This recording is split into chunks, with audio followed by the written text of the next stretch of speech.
Well, an apparent willingness by China's president to talk with Prime Minister Anthony Albanese and the US President Joe Biden at the G20 in Bali is raising hope that it could lead to a thawing of relations between Beijing and the West. But China's neighbour Taiwan is warning the federal government not to trust the Communist Party. Our investigations reporter Jonathan Lea spoke with Taiwanese officials on a recent visit to the democratic island. Lights on and wheels down, a French-made Taiwanese fighter jet comes into land.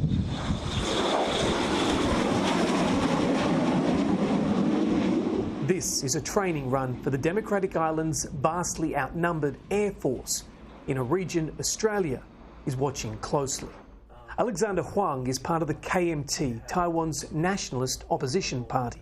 The KMT is viewed as being more China-friendly, but as a college professor, naval veteran and political strategist who lived in America, he delivers an unvarnished warning when it comes to trusting Beijing's re-elected leader. We got Xi Jinping. Xi Jinping is a different creature. While this week's bilateral meeting between Prime Minister Albanese and President Xi marks what's hoped is a thawing of relations, the strategist considers President Xi a dangerous wolf warrior, as comfortable crushing Aussie trade as he would be in snuffing out Taiwan's freedom. What I describe is over self-confidence about himself, about his power, about his country. They're doing whatever they can to change the status quo and send a message to the US and the world saying that China is a superpower here and we're going to dominate this region. Fei Fanlin is the Deputy Secretary General of Taiwan's ruling Democratic Progressive Party. In 2014, he forged his reputation in the Sunflower Movement, which saw Taiwanese students forcefully prevent their government from signing a trade pact with mainland China, believing it would leave Taiwan at the mercy of Chinese political pressure. It's a lesson Australian politicians and businesses have learned the hard way. As he raises the question of what happens next, you learn how much Taiwanese officials know about Australian politics, the issues of the Solomon Islands, and debates within our university campuses. What is next after Hong Kong, which is Taiwan, and perhaps later the Southeast Asia nations, and perhaps later the democracy in US, democracy in Australia as well. We've already seen the example. They're trying to buy or influence the Australian politicians or political parties. We're also seeing that they're trying to influence different democracies by military threats, by economic coercion, by cutting off diplomatic ties, or building up the Confucius Institute to influence your mindsets of the people. In this room is the party's standing committee. They're actually setting up for a meeting tonight.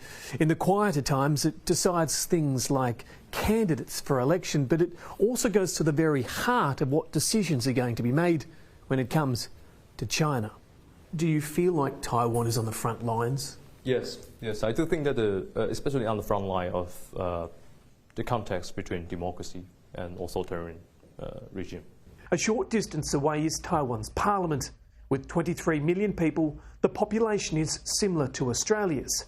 Both democracies also share mainland China as their largest trading partner. In an island as old as time, Taiwan's democracy is still extraordinarily young. But in that chamber, its determination for freedom, well, it's only growing. It's visible on the streets. Tu Li is a sushi chef. He thinks younger generation will fight, stand up and fight, but not older generation. Alfred Lin is one of those. As an army officer and political operator, he believes war is coming, and soon. In the nearing 3 to 5 years, we will have a military conflict. And whether it's a Trump administration or Biden, there's falling confidence in America. But nowadays, it's a kind of disunited States of America. The point many make is war won't just be Taiwan's problem, but Australia's too.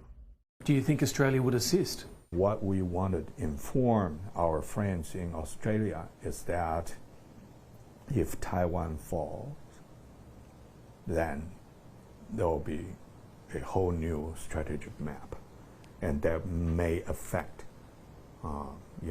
the national security or military security of Australia. The G20 might be where leaders meet, but it's defence budgets that really talk. And right now, China, Taiwan and Australia are spending big. Jonathan Lea, Sky News.